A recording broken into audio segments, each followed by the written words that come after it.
Pelarian Yi, siswi SMP di Kabupaten Ogan Komering Ulu, Oku, Selatan, kini berakhir setelah sempat buron usai menikam seorang guru SD hingga tewas.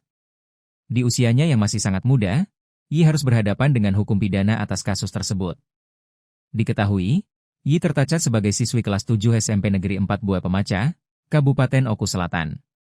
Sedangkan korbannya Sri Hodijah, 47, seorang guru PPPK di SD Danau Jaya, Kecamatan Buah Pemaca, Oku Selatan, yang tewas pada Selasa, 9 Juni 2026, lalu.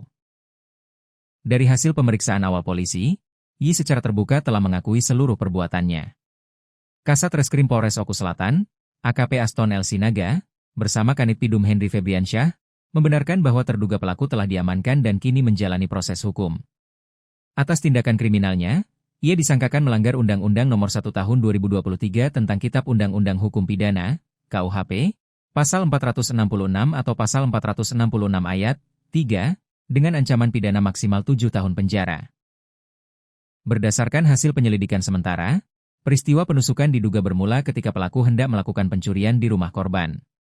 Namun aksinya diketahui oleh korban sehingga membuat pelaku panik. Dalam kondisi panik, pelaku mengambil sebilah pisau yang berada di dapur rumah korban dan kemudian melakukan penusukan terhadap korban, kata Kasat Reskrim Polres Oku Selatan, AKP Aston L. Sinaga, bersama Kanit Pidum Henry Febriansyah kepada tribunsumsel.com, Rabu, 17 Juni 2026. Usai kejadian, pelaku sempat meninggalkan wilayah Oku Selatan sehingga polisi melakukan upaya pencarian dan koordinasi lintas wilayah. Setelah beberapa hari berstatus buron, perkembangan penting terjadi pada Selasa, 16 Juni 2026, ketika Yi berkoordinasi dengan Polsek Rantau Alai, Kabupaten Ogan Ilir, untuk menyerahkan diri.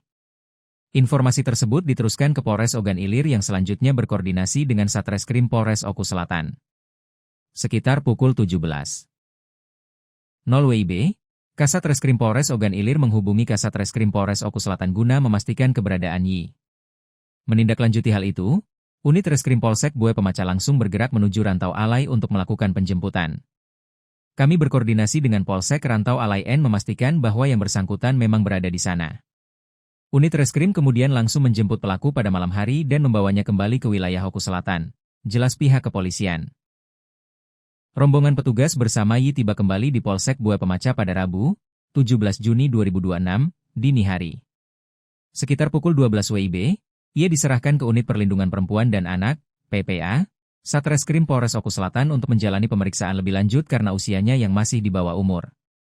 Meski demikian, karena Yi masih berstatus anak di bawah umur, proses hukum yang dijalankan wajib mengacu pada ketentuan Sistem Peradilan Pidana Anak, SPPA. Termasuk penyesuaian terhadap ancaman hukuman yang berlaku bagi anak-anak.